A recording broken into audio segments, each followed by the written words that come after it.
Hi, welcome to my kitchen. My name is Morgan. Today we're going to be canning apple pie filling. I absolutely love canned apple pie filling. It's so easy for quick, easy, convenient apple crisps, apple pies. My husband and I love throwing it in some Greek yogurt and having that as like an easy dessert or snack. It is just so good. And I love having it homemade instead of buying it from the store. I'm going to be following the recipe out of the Ball Book of Home Preserving, and I am going to be using Granny Smith apples with a handful of, I believe, Lodi apples. I think that's what my father-in-law told me that they were.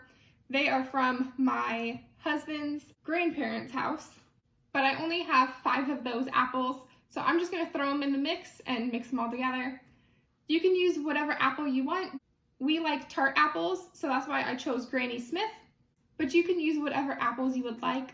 You just want something that stands up to the canning process. Pie filling is one of the easiest things to make. The only thing is it can be prone to siphoning whenever you are canning it, especially apple pie filling.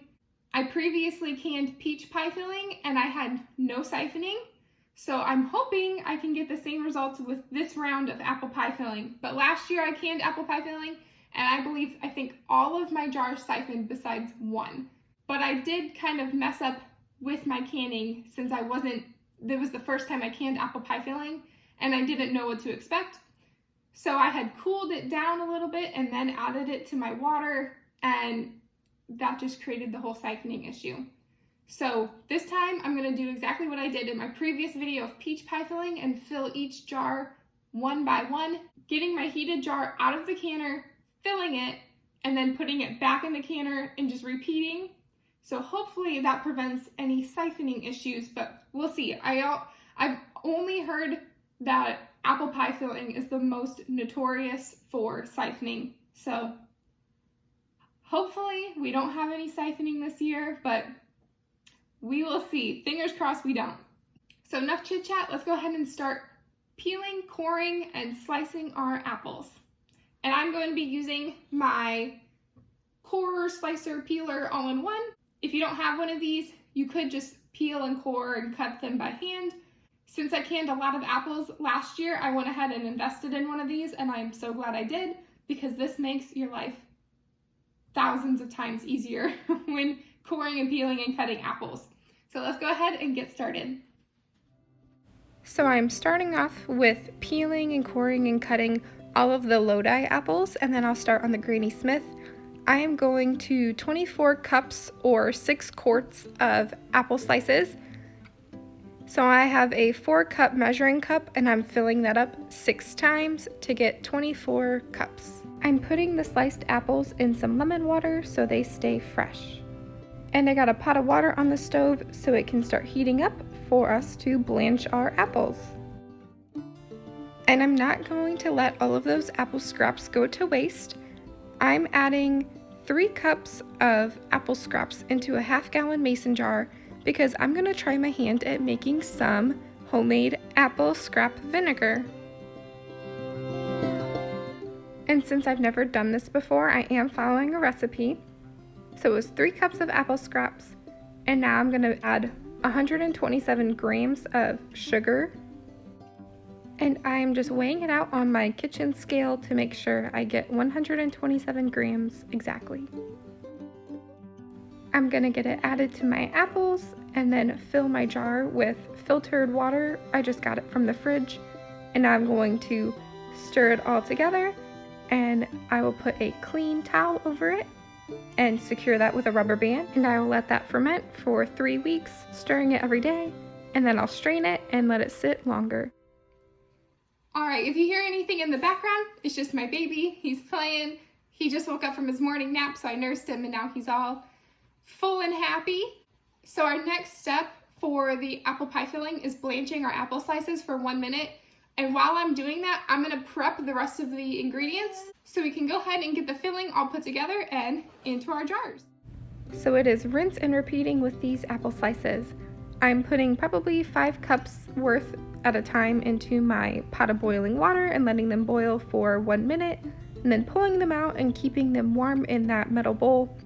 And while I'm doing that, I am prepping the rest of the ingredients. We needed sugar, clear gel, cinnamon, nutmeg, which is optional, apple juice, lemon juice, and cold water.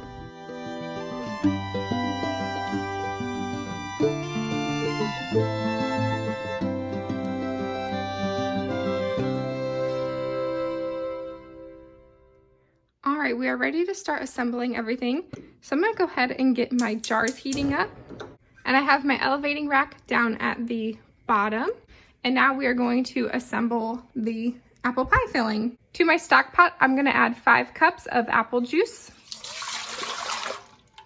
unsweetened apple juice, 2.5 cups of water. This is 5.5 cups of sugar, 1.5 cups of clear gel, 3 teaspoons of cinnamon, and 1 teaspoon of nutmeg. You want to make sure you're using clear gel, not sure gel. Clear gel is specifically made for canning apple pie fillings. It's a modified food starch. That is what you want to use. You do not want to use sure gel. That's fruit pectin. This is the clear gel I use. I got it off of Amazon. I've only been able to find it on Amazon. I'm going to get all of this added to my stock pot and get it all combined. And I'm going to heat it over a medium-high heat. I will eventually get a whisk and make sure to whisk this all in. A wooden spoon doesn't really work until it starts getting really thick. So keep that in mind when you're making pie filling. I'm just going to continue stirring this until it begins to thicken and bubble. Then I will add in 1 cup of bottled lemon juice. Bring that back up to a boil, let it boil for 1 minute, and then we will add our apple slices. We are almost there. We are just waiting for it to start bubbling. And then we will add our 1 cup of lemon juice. This is the thickness we are looking for. We are beginning to bubble, so now I'm gonna add the lemon juice. 1 cup of bottled lemon juice. We're gonna stir this in and let it boil for 1 minute. If you hear the whining in the background, I was feeding my baby Puffs and he couldn't reach it, so he was starting to whine. And after it's boiled for 1 minute, then we will add our sliced apples. So I'm adding the apples. I drained them while I was scooping them out with my little spider whisk. I got everything all mixed together and well incorporated, and now I'm filling my jars. So I'm taking 1 jar out of my canner since they're hot, filling it with the hot apple pie filling, wiping the rim, getting a new lid on and the ring on, and then getting it back into the canner so everything stays nice and hot. And I almost forgot to add vinegar to my water, but I remembered last minute and put it in, and I'm going to process these for 35 minutes. The ball book stated it was a processing time of 25 minutes for pints, so I added 10 minutes for quarts. But then I looked it up on the National Center of Home Preservation's website afterwards, and it's 25 minutes for both pints and quarts. So you can safely water bath can them for only 25 minutes.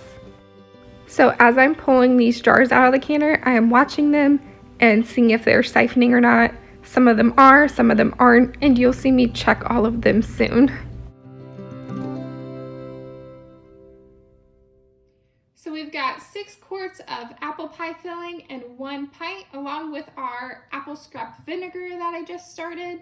I've never made vinegar before, so this is brand new to me. I'll see how it goes. But we got 4 quarts siphoned, which was a lot better than last year out of the 6. So these 2 quarts and this pint did not siphon at all, which is fantastic. I'm happy about that. But siphoning is totally okay as long as it's not an excess amount. And I'm just gonna make sure, and probably before I go to bed, I'll make sure to go through, wipe them all down, check the seals already. And if they haven't sealed with the siphoning, I'll just stick them in the fridge and we'll use them sooner rather than later. So thank you all so much for coming along with me as we canned up this apple pie filling. It's just in time for fall and I'm so excited for it. If you liked the video, make sure to leave a like, comment, and subscribe. Thanks for watching. I'll see you in the next video. Bye.